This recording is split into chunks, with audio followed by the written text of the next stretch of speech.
All right, so good news on interest rates because the April employment report was horrible relative to expectations. I'm actually kind of disappointed that Brian Westbury is kind of putting a bow on this piece of crap is bad. And that's good. That means they're not raising rates. We know that for a fact. Remember, Fed's in charge of short-term rates. Banks are in charge of long-term rates, essentially banks by supply and demand.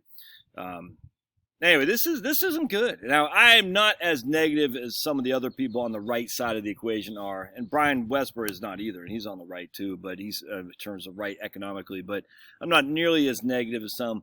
Had some text today say, "Oh my goodness, this is horrible." Joe Biden. I was like, "Nah, they're going to revise it up at the end of May. You can see that a mile away." But their expectations were for 1 million new jobs created, and there's only a quarter of that. So they can revise it up by even $200,000. It's still going to be quite low. This is a blow, I think, big time. But it's not even a blow. It's not a blow to Biden. Stop that. It's a blow to the idea of basic economics of what we've gone through these past year and 15 months now. And no one knows what to make of this. And I'm reading Brian Westbury, and I love Brian Westbury, First Trust Advisors.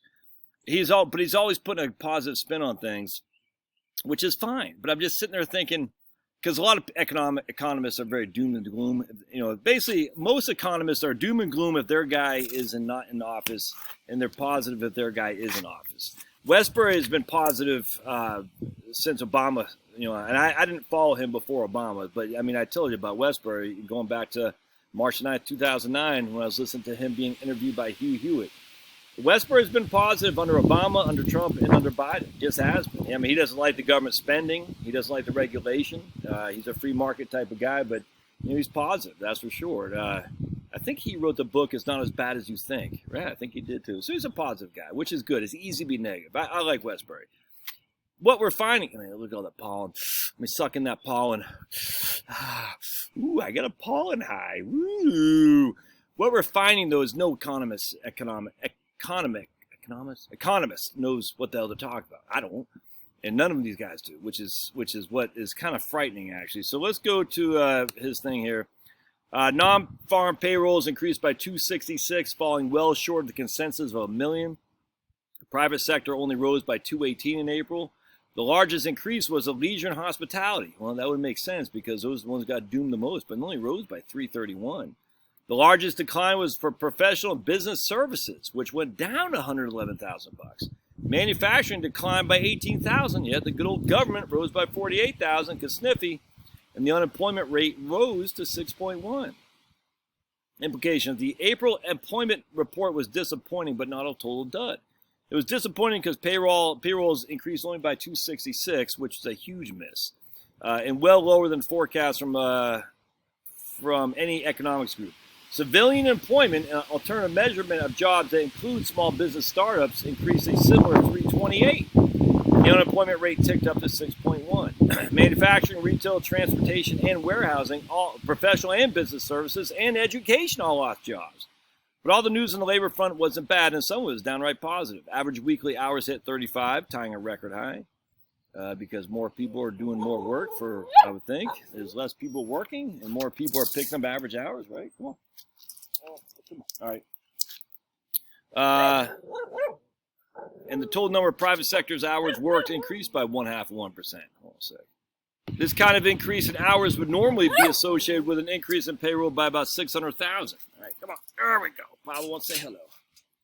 Meanwhile, average hourly earnings rose by 0.7% in April, even as hospitality's payrolls increased by 331. All right.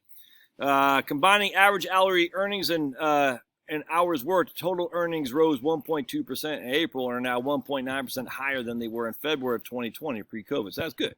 So basically, the average hourly earnings and hours worked rose by basically 2% before COVID hit. At least the COVID lockdowns.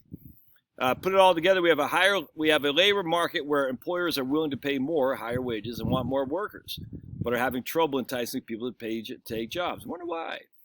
This is a sad situation, which is largely the result of government policy, you think?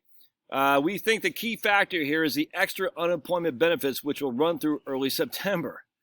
That enable many workers to earn about as much or more by not working as by getting a job. Notably, the total increase in the jobless rate in April were due to workers who never went to college, for whom government benefits might be an attractive alternative. Given the improvement of the overall economy in reaction to the distribution of vaccines, let's see, look for stronger payroll reports in the months ahead, particularly if other states follow Montana's lead and reject beefed-up unemployment benefits. I saw another state that did that as well. I think it was Tennessee. All right. In spite of today's report, the U.S. economy is still getting back on its feet. Removing overly generous government benefits would help our become sturdier. So basically, Brian is sitting there saying, and like I did it a couple times, so I'm not going to do it again. But you look back through his previous reports, and he's just optimistic. He says, look, the numbers will be better reflected next time, like he's saying here. I actually agree with that. I think this will be revised way up from what it is now. But, they're expecting 1 million. And they only got a quarter of that. So even if you revise the data by 100%, a doubling is still half of what they expected.